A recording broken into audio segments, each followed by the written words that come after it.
Hey friends, Brian here with the association as we are always seeking to provide resources to help the church be the church.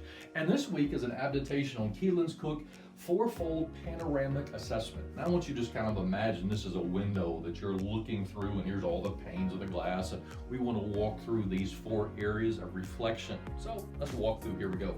One, you're asking the question, what do we, meaning your church, say about us, our church?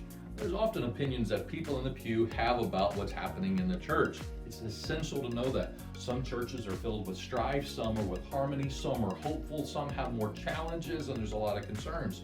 And so this is where you begin to have those internal, healthy body life conversations.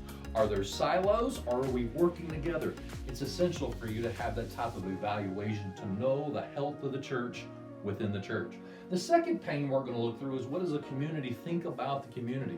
You're out surveying the community, you're talking to folks in the community, say, hey, what do you think about the neighborhood? What do you think about the county, the whole entire area? You're able to determine the different needs that the community recognizes. Now, you're also going to be able to develop some opportunities that your church can also consider. But you're going to be able to speak and to hear and to learn the context that your church is placed in, to be able to know what's the best steps and what are people in the streets thinking. It's always good to know. The next area is, what does the community think about us? This is going to be helpful because this is going to answer a connection question. Is the community connected to your church? Meaning, some churches will ask the question, if our church closed its doors, would anybody notice or care? Well, if there's a high connection between the community and the church, there's a lot of people that would notice and care. But if there's a low level of connection, well, let's just say there's not a whole bunch of people that would take notice. It's going to be essential for you to evaluate that question. Are we connected, and what stories or opinions that people have about our church, and respond accordingly. The last area looked at is, what do we think about the community? This goes into an evangelism mindset as you look into the needs that are out there. Do we care? Do we notice?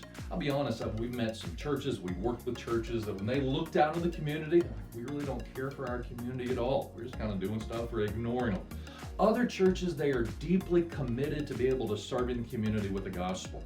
It's going to be essential for you as a church leaders, to be able to know, what are our people thinking about the community?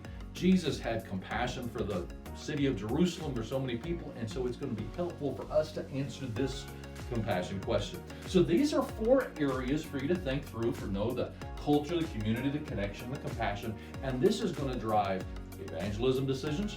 It's going to drive discipleship decisions. It's going to help you be the church. So if you need just some conversations or some other resources to help your church answer these four questions, reach out to us here at the association, as we want to help you be the church to be able to accomplish the kingdom mission together. God bless.